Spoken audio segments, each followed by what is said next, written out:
Ketika ditanya berapa lama kegaduhan Omnibus Law melawan Serikat Buruh dan Pelajar ini, maka jawaban senior saya simpel sekali. Kalau ada gerakan massa, dalam 3 hari tidak lebih sudah padam. Ini hanya efek gentar dan ini adalah by design dari kelompok tertentu sebagai alat tawar. Kalau lebih dari sebulan berdemo berturut-turut bertahan, itu baru namanya people power. Ketika semua mereda efek demo kemarin dalam waktu tidak lebih 3 hari, maka terpenuhi skenario ini adalah by design. Yang pertama, alat tawar. Ini test the water. Ini ada tujuannya para pemainnya tersebut. Sekedar mengingatkan, di dalam pelajaran dasar di akademi dulu, sekali lagi diingatkan, ketakutan dibangun dengan sengaja atau teror by design ada 2 tujuannya. Pertama, merubah peraturan regulasi sebuah pemerintahan. Yang kedua, mau menggulingkan pemerintahan. Keduanya dalam aksinya ingin merubah peraturan atau menggulingkan pemerintahan memerlukan alat tekan. Yang salah satunya adalah membangun ketakutan. Yang kemarin demo bisa dikatakan membangun ketakutan dalam tanda petik. Sebagai catatan, menggerakkan massa di banyak kota berbarengan ada ongkosnya. Semua ini menimbulkan banyak asumsi dan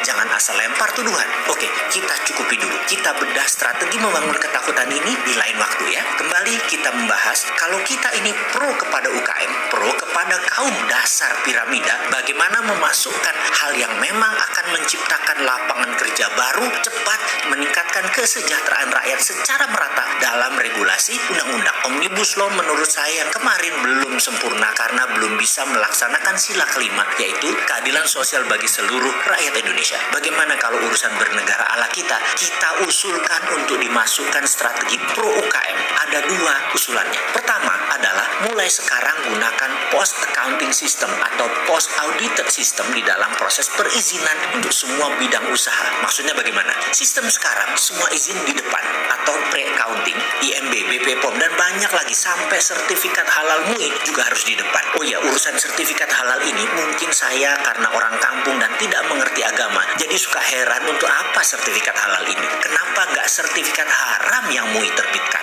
Karena yang halal tuh gampang nyari duitnya daripada yang haram ya. Alasan saya bertanya karena sebenarnya ilmu agama saya mungkin masih pinggiran. Dulu kiai-kiai saya mengajarkan bahwa semua di dunia ini halal kecuali yang Allah haramkan. Lah, kenapa mesti ada labelnya? Masa cat tembok, kulkas pakai label halal? Apa nggak aneh tuh? Semua yang Allah halalkan harus di label. Bagi saya ini aneh, tapi mungkin karena saya ilmu agamanya tipis, ya saya hanya mempertanyakan. Karena kok kayaknya label halal jadi komersial gitu, bukan spiritual jadinya. Ini MUI kok jadi lembaga pelabel ya? Itu hanya komentar dalam hati dan ini perlu dijelaskan. Ilmu saya masih jauh, jadi mohon dijelaskan. Balik lagi ke urusan perizinan. Di zaman penjajahan Belanda, semua harus dapat izin kalau pribumi mau melakukan sesuatu. Tetapi kalau Hollander, kalau penjajah mau melakukan apapun tanpa izin, sikat aja. Kemerdekaan Indonesia sudah 75 tahun. Janganlah pemerintah pusat, pemerintah daerah, perpu mendadak Anda kayak penjajah. Apa-apa harus izin, lapor, membuat hal-hal jadi lama dan panjang.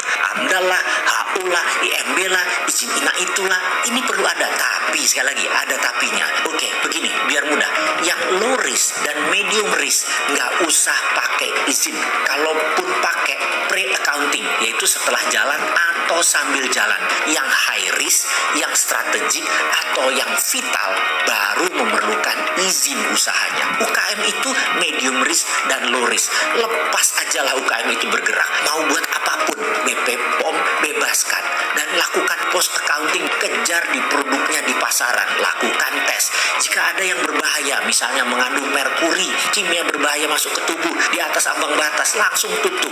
Kalau masih nakal, tangkap dan penjara 2 tahun. Dengan post accounting ini, maka UKM tumbuh gila-gilaan. Namun tetap akan mematuhi jalur sehat, selamat, dan aman bagi konsumen.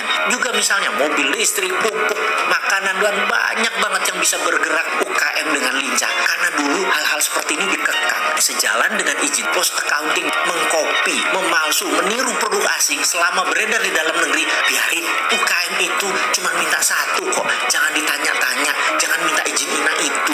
Diamkan saja kami UKM ini untuk bisa ngapain aja, tumbuh sendiri ekonominya. Lalu yang kedua, dan ini yang penting, tapi sebentar, sebelum lanjut yang kedua, apa kira-kira usulan pertama ide post accounting bisa masuk di Omnibus Law versi baru ya? Yang mana yang sekarang jangan dijalankan dulu deh sebaiknya, direvisi sesuai dengan kebutuhan UKM. Bener deh, ajak dulu dong UKM dan para buruh bos di Omnibus Law yang baru. Masa banyakan oligarki semua nih yang pembuat undang-undang